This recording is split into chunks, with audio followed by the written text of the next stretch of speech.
सत श्री अकाल जी, मैं शर्मा पंजाबी खबरां देख रहे सारे दर्शकों का मैं शर्मा स्वागत करती हूं।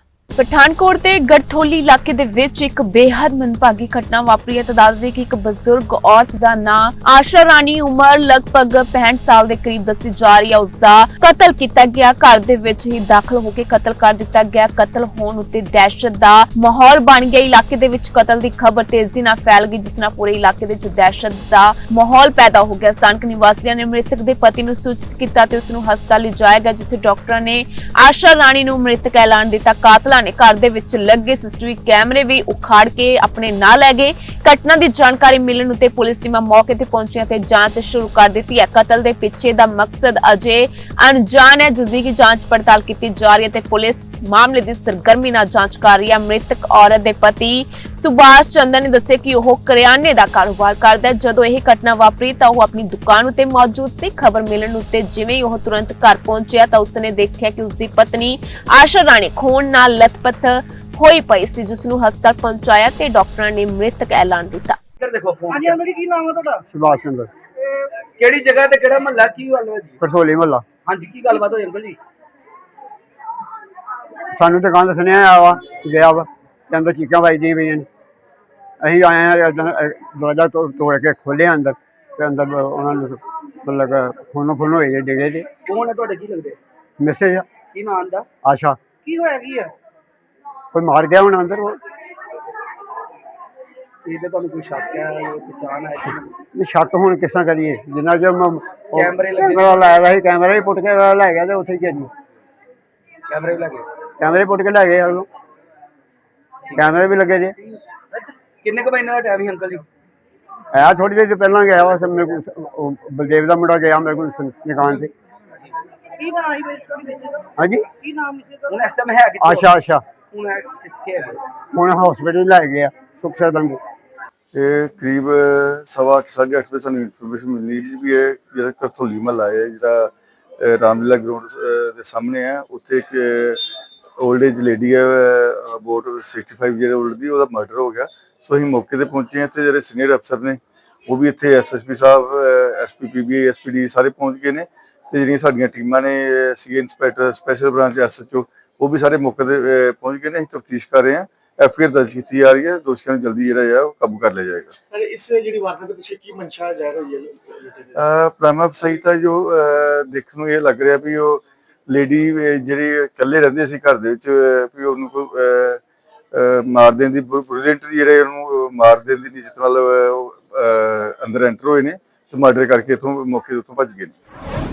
पटियाला जिले के हलका घनौर के पिंड मंडौली विखे गुरु घर विखे गोली चलन का मामला सामने आया। दरअसल एक कमलदीप सिंह नाम के नौजवान वालों गुरुद्वारे के प्रबंधक नैब सिंह उपर तेजधार तलवार नाल हमला किया गया और जवाब दे विच प्रधान नैब सिंह वालों कमलदीप सिंह उपर गोली चला दी गई। कमलदीप सिंह के रिश्तेदार के दस्सण मुताबक कमलदीप सिंह ने अमृत छकिया ते आम तौर पर गुरुद्वारा साहिब दे विच जांदा रहिंदा सी। उन्हां दस्सिया कि कमलदीप दिमागी तौर पर परेशान है ते लुधियाना तो उसका इलाज चल रहा है। इसे दिमागी परेशानी के चलदे गुरुद्वारा साहिब दे विच दाखिल होया, उत्थे किरपान घुमाण लग गया। इस दौरान जदों उसनूं प्रधान नैब सिंह ने रोकण की कोशिश की तां किरपान नैब सिंह दे हाथ उत्ते लग गई। इस दौरान नैब सिंह ने कमलदीप नूं रोकण लई गोली मार दी, जिसदे चलदे गंभीर जख्मी होकर जमीन उत्ते डिग गया। फिलहाल पुलिस वल्लों दित्ती जानकारी मुताबक दोवां धਿਰਾਂ उत्ते बनदी कार्रवाई अमल दे विच लिआंदी जा रही है। दोवां व्यक्तियों नूं जख्मी हालत दे विच पटियाला दे रजिंद्रा हस्पताल भर्ती करवाया गया।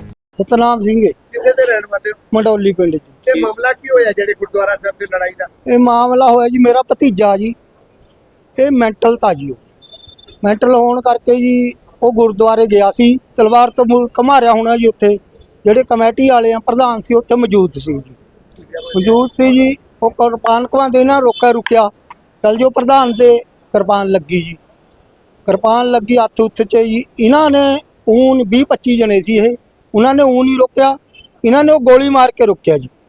ਗੋਲੀ ਮਾਰ ਕੇ ਗਿਰ ਗਿਆ, ਇਹਨਾਂ ਨੇ ਫਿਰ ਕੁੱਟਿਆ ਜੀ। ਉਹ ਇਹ ਗੱਲ ਕੀ ਨਾਮ ਹੈ ਜੀ? ਨੈਬ ਸਿੰਘ ਹੈ ਜਿਹਨੇ ਗੋਲੀ ਮਾਰੀ ਹੈ। ਹਾਂਜੀ ਉਹਦੀ ਰਿਵਾਲਵਰ ਜਿਹੜੀ ਸੀਗੀ ਉਹ ਲਾਇਸੈਂਸੀ ਸੀਗੀ? ਹਾਂਜੀ ਹੈ ਲਾਇਸੈਂਸੀ ਹੈ। ਅੱਛਾ, ਤੇ ਕਿੰਨੇ ਇੰਜਰਡ ਹੋਏ? ਇੱਕ ਤੁਹਾਡਾ ਭਤੀਜਾ ਹੋਇਆ ਜੀ? ਹਾਂਜੀ ਹਾਂ, ਕਿੰਨੇ ਜਣੇ ਲੱਗੇ ਗੋਲੀ ਇੱਕੋ ਜਣੇ ਦੇ। ਭਤੀਜੇ ਦਾ ਕੀ ਨਾਮ ਹੈ ਜੀ? ਕਮਲਦੀਪ ਸਿੰਘ ਹੈ। ਕਬ ਤੋਂ ਉਮਰ ਕਿੰਨੀ ਹੈ? ਉਮਰ ਹੈਗੀ ਜੀ ਕੋਈ 35-36 ਸਾਲ ਹੈ ਜੀ। ਕਿਹਨੂੰ ਲੱਗੀ ਹੈ? ਕਿਰਪਾਨ ਉसी ਤੋਂ ਲੱਗੀ ਹੈ ਜੀ। ਉਹ ਮੈਂਟਲ ਹੈ ਨਾ। ਲੱਗੇ ਕਿਸੇ ਦੇ ਹਾਂ, ਉਹ ਪ੍ਰਧਾਨ ਕੇ ਲੱਗੀ। ਨਹੀਂ, ਤੁਹਾਡੇ ਜਿਹੜਾ ਭਤੀਜੇ ਦੀ ਗੱਲ ਕਰਦੇ ਹੋ ਇਹਦਾ ਕੀ ਮਾਮਲਾ ਹੈ, ਕਿਉਂ ਹੈ, ਪਹਿਲਾਂ ਵੀ ਏਦਾਂ ਹੋਇਆ? ਨੋ ਨੋ ਨੋ, ਕੁਝ ਨਹੀਂ, ਇਹ ਤਾਂ ਇਦਾਂ ਹੀ ਹੁਣ ਫਿਰਦਾ ਸੀ ਆਪਣੇ ਜੀ। ਅੱਜ ਪਿੰਡ ਮੰਡੋਲੀ ਵਿਖੇ ਗੁਰਦੁਆਰਾ ਸਾਹਿਬ ਵਿਖੇ ਸੰਗਰਾਂਦ ਮੌਕੇ ਕਮਲਜੀਤ ਸਿੰਘ ਤੇ ਗੁਰਦੁਆਰਾ ਸਾਹਿਬ ਦੇ ਪ੍ਰਧਾਨ ਦਾ ਆਪਸੀ ਬਾਹਰ ਵਿਹੜੇ ਵਿੱਚ ਤਕਰਾਰ ਹੋਇਆ ਸੀ। ਜੋ ਕਮਲਜੀਤ ਸਿੰਘ ਨੇ ਪ੍ਰਧਾਨ ਗੁਰਦੁਆਰਾ ਸਾਹਿਬ ਦੇ ਤੇ ਕਿਰਪਾਨ ਦਾ ਵਾਰ ਕੀਤਾ, ਜੋ ਨਾਇਬ ਸਿੰਘ ਪ੍ਰਧਾਨ ਗੁਰਦੁਆਰਾ ਸਾਹਿਬ ਨੇ ਆਪਣੇ ਰਿਵਾਲਵਰ ਦਾ ਫਾਇਰ ਉਹਦੇ ਕਮਲਜੀਤ ਸਿੰਘ ਦੇ ਮਾਰੇ। ਜੋ ਦੋਨੇ ਰਜਿੰਦਰਾ ਹਸਪੀਟਲ ਜਿਹੜੇ ਇਲਾਜ ਹਨ ਤੇ ਮੌਕਾ ਤੇ ਜੋ ਵੀ ਬਿਆਨ ਦੋਨਾਂ ਦੇ ਹੋਣਗੇ ਉਹਨਾਂ ਤੇ ਬਣਦੀ ਕਾਨੂੰਨੀ ਕਾਰਵਾਈ ਕੀਤੀ ਜਾਵੇਗੀ। ਪਰ ਗੁਰਦੁਆਰਾ ਸਾਹਿਬ ਦੇ ਵਿਖੇ ਕੋਈ ਬੇਅਦਬੀ ਵਾਲੀ ਕੋਈ ਇਹੋ ਜਿਹੀ ਗੱਲ ਨਹੀਂ। ਇਹ ਜੋ ਵੀ ਹੋਇਆ ਉਹ ਬਾਹਰ ਗੁਰਦੁਆਰਾ ਸਾਹਿਬ ਦੇ ਵਿਹੜੇ ਵਿੱਚ ਹੋਇਆ। ਰਾਂਚੀ ਦੇ ਵਿੱਚ ਜੇਪੀਐਸਸੀ ਅਤੇ ਜੇਐਸਐਸਸੀ ਉਮੀਦਵਾਰਾਂ ਦੇ ਵਿਰੋਧ ਪ੍ਰਦਰਸ਼ਨਾਂ ਦੇ ਵਿਚਕਾਰ ਝਾਰਖੰਡ ਸਰਕਾਰ ਦੀ ਮੰਤਰੀ ਦੀਪਿਕਾ ਪਾਂਡੇ ਨੇ ਇੱਕ ਵੱਡਾ ਐਲਾਨ ਕੀਤਾ। ਉਹਨਾਂ ਕਿਹਾ ਕਿ ਵਿਦਿਆਰਥੀਆਂ ਦੀਆਂ ਸਾਰੀਆਂ ਮੰਗਾਂ ਨੂੰ ਪੂਰਾ ਕਰਨ ਲਈ ਨਿਰੰਤਰ ਯਤਨ ਕੀਤੇ ਜਾ ਰਹੇ ਹਨ। ਵਿਦਿਆਰਥੀਆਂ ਨਾਲ 2 ਦੌਰ ਦੀ ਗੱਲਬਾਤ ਤੋਂ ਬਾਅਦ ਕਈ ਮੁੱਦਿਆਂ ਉੱਤੇ ਸਹਿਮਤੀ ਬਣ ਗਈ ਹੈ। ਸਰਕਾਰ ਨਾਲ ਵਿਦਿਆਰਥੀਆਂ ਦੀਆਂ ਜਾਇਜ਼ ਮੰਗਾਂ ਨੂੰ ਮੰਨਦਿਆਂ ਹੋਇਆਂ 14ਵੀਂ ਜੇਪੀਐਸਸੀ ਪ੍ਰੀਖਿਆ ਨੂੰ ਰੱਦ ਕਰਨ ਲਈ ਇੱਕ ਸਮਝੌਤਾ ਹੋਇਆ ਹੈ।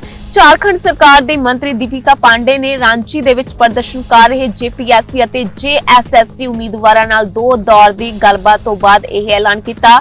ਮੰਤਰੀ ਦੀਪਿਕਾ ਪਾਂਡੇ ਨੇ ਕਿਹਾ ਕਿ ਵਿਦਿਆਰਥੀਆਂ ਦੇ ਵਿਚਾਰ ਵਟਾਂਦਰੇ ਤੋਂ ਬਾਅਦ 14ਵੀਂ ਜੇਪੀਐਸਸੀ ਪ੍ਰੀਖਿਆ ਰੱਦ ਕਰਨ ਲਈ ਇੱਕ ਸਮਝੌਤਾ ਹੋਇਆ ਹੈ।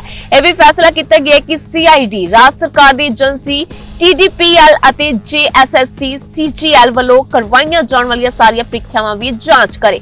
ਇਸ ਤੋਂ ਇਲਾਵਾ ਜੇਕਰ ਕਿਸੇ ਕੇਂਦਰੀ ਏਜੰਸੀ ਵੱਲੋਂ ਜਾਂਚ ਦੀ ਲੋੜ ਹੁੰਦੀ ਹੈ ਤਾਂ ਰਾਜ ਸਰਕਾਰ ED ਨੂੰ ਵੀ ਲਿਖੇਗੀ। ਇਹ ਜਾਂਚਾਂ 90 ਦਿਨਾਂ ਦੇ ਅੰਦਰ ਪੂਰੀਆਂ ਕੀਤੀਆਂ ਜਾਣਗੀਆਂ ਤੇ ਵਿਦਿਆਰਥੀਆਂ ਲਈ ਨਿਆਂ ਯਕੀਨੀ ਬਣਾਉਣ ਲਈ ਕੇਸ ਨੂੰ ਫਾਸਟ ਟਰੈਕ ਅਦਾਲਤ ਦੇ ਵਿੱਚ ਭੇਜਿਆ ਗਿਆ। ਤਾਂ ਜਿਵੇਂ ਹੀ ਵਿਦਿਆਰਥੀਆਂ ਦੇ ਵੱਲੋਂ ਇਹ ਲੰਮਾ ਪ੍ਰਦਰਸ਼ਨ ਕੀਤਾ ਜਾ ਰਿਹਾ ਸੀ ਤਾਂ ਜੰਤਰ ਮੰਤਰ ਅੰਦੋਲਨ ਤੋਂ ਬਾਅਦ ਰਾਂਚੀ ਦੇ ਵਿੱਚ ਇਹ ਵਿਦਿਆਰਥੀਆਂ ਦੀ ਵੱਡੀ ਜਿੱਤ ਹੋਈ ਹੈ, ਜਿਸ ਤੋਂ ਬਾਅਦ ਜਿੱਤ ਦਾ ਜਿਹੜਾ ਕਿ ਜਸ਼ਨ ਮਨਾਉਂਦੇ ਹੋਏ ਵਿਦਿਆਰਥੀ ਨਜ਼ਰ आ रहे हैं। कल देर रात आई खबर ने मन को एकदम खुश कर दिया। इधर बीच पिछले 1 महीने से मन बड़ा बेचैन और विचलित रहता था कि छात्रों को लेकर तमाम समस्याएं, परीक्षाओं को लेकर, वैकेंसियों को लेकर पद बिक जाते हैं। ये हम लोगों के समय भी होता था।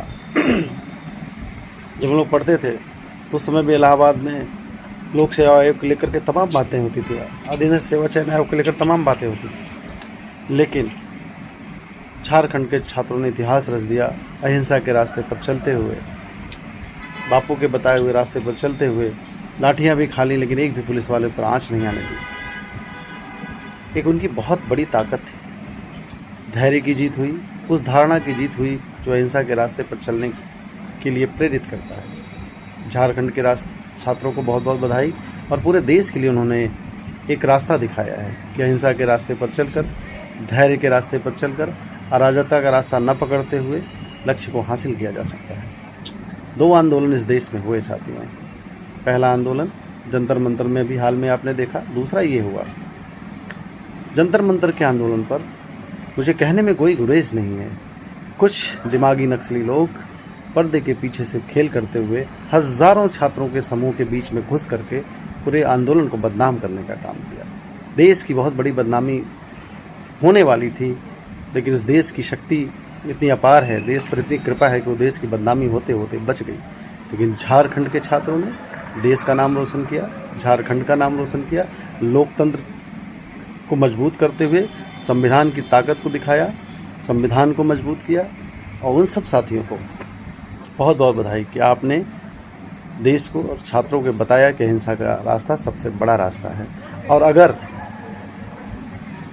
अराजकता के रास्ते पर जाएंगे तो देश का नुकसान होगा, देश के मान का, देश के सम्मान का नुकसान होगा। पुनः झारखंड की इस जीत को बहुत बहुत बधाई।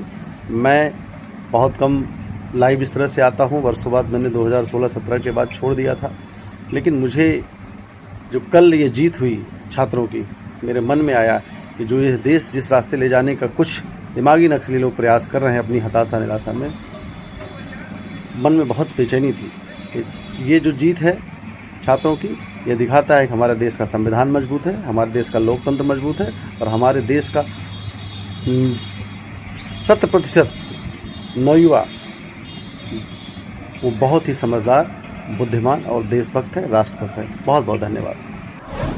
ਪੰਜਾਬ ਸਰਕਾਰ ਦੇ ਮੁਲਾਜ਼ਮਾਂ ਲਈ ਮਹਿੰਗਾਈ ਭੱਤੇ ਦਾ ਮਾਮਲਾ ਇੱਕ ਵਾਰ ਫਿਰ ਵਿਵਾਦਾਂ ਵਿੱਚ ਘਿਰ ਗਿਆ। ਵਿੱਤ ਵਿਭਾਗ ਵੱਲੋਂ ਜਾਰੀ ਕੀਤੇ ਗਏ ਨਵੇਂ ਨਿਰਦੇਸ਼ਾਂ ਤੋਂ ਬਾਅਦ ਸੂਬੇ ਵਿੱਚ ਸਿਆਸੀ ਅਤੇ ਪ੍ਰਸ਼ਾਸਨਿਕ ਹਲਚਲ ਤੇਜ਼ ਹੋ ਗਈ ਹੈ। ਨਵੇਂ ਹੁਕਮਾਂ ਅਨੁਸਾਰ ਜੇਕਰ ਪੰਜਾਬ ਅਤੇ ਹਰਿਆਣਾ ਹਾਈ ਕੋਰਟ ਵੱਲੋਂ ਮੁਲਾਜ਼ਮਾਂ ਦੇ ਹੱਕ ਵਿੱਚ ਕੋਈ ਫੈਸਲਾ ਸੁਣਾਇਆ ਜਾਂਦਾ ਹੈ ਜਿਸ ਨਾਲ ਸਰਕਾਰ ਉੱਤੇ ਵਿੱਤੀ ਬੋਝ ਪੈਂਦਾ ਹੈ ਤਾਂ ਉਸ ਨੂੰ ਤੁਰੰਤ ਲਾਗੂ ਨਹੀਂ ਕੀਤਾ ਜਾ ਸਕੇਗਾ। ਅਜਿਹੇ ਹੁਕਮਾਂ ਨੂੰ ਅਮਲੀ ਰੂਪ ਦੇਣ ਤੋਂ ਪਹਿਲਾਂ ਵਿੱਤ ਵਿਭਾਗ ਦੀ ਪੂਰੀ ਸਹਿਮਤੀ ਅਤੇ ਮੁੱਖ ਮੰਤਰੀ ਭਗਵੰਤ ਮਾਨ ਸਮੇਤ ਕੈਬਨਿਟ ਦੀ ਪ੍ਰਵਾਨਗੀ ਲੈਣੀ ਲਾਜ਼ਮੀ ਹੋਵੇਗੀ। ਸਾਰੇ ਪ੍ਰਸ਼ਾਸਨਿਕ ਵਿਭਾਗਾਂ ਨੂੰ ਨਿਰਦੇਸ਼ ਦਿੱਤੇ ਗਏ ਹਨ ਕਿ ਉਹ ਅਦਾਲਤੀ ਫੈਸਲਿਆਂ ਨਾਲ ਜੁੜੇ ਅਜਿਹੇ ਸਾਰੇ ਮਾਮਲਿਆਂ ਦੀ ਮੁਕੰਮਲ ਜਾਣਕਾਰੀ ਵਿੱਤ ਵਿਭਾਗ ਨੂੰ ਸੌਂਪਣ। ਜਦੋਂ ਤੱਕ ਵਿੱਤ ਵਿਭਾਗ ਦੀ ਪਹਿਲਾਂ ਸਹਿਮਤੀ ਨਹੀਂ ਮਿਲਦੀ ਜਾਂ ਆਮ ਹਦਾਇਤਾਂ ਜਾਰੀ ਨਹੀਂ ਹੁੰਦੀਆਂ ਉਦੋਂ ਤੱਕ ਕੋਈ ਵੀ ਵਿਭਾਗ ਅਦਾਲਤੀ ਹੁਕਮ ਲਾਗੂ ਨਹੀਂ ਕਰ ਸਕੇਗਾ। ਸਰਕਾਰ ਦੇ ਇਸ ਕਦਮ ਨੂੰ ਲੈ ਕੇ ਵਿਰੋਧੀ ਧਿਰਾਂ ਤੇ ਮੁਲਾਜ਼ਮ ਜਥੇਬੰਦੀਆਂ ਵੱਲੋਂ ਤਿੱਖੀ ਪ੍ਰਤੀਕਿਰਿਆ ਦਿੱਤੀ ਜਾ ਰਹੀ ਹੈ ਜਿਸ ਨਾਲ ਮੁਲਾਜ਼ਮਾਂ ਦੇ ਹੱਕਾਂ ਨੂੰ ਲੈ ਕੇ ਇੱਕ ਨਵਾਂ ਸਿਆਸੀ ਘਮਾਸਾਨ ਛਿੜ ਗਿਆ।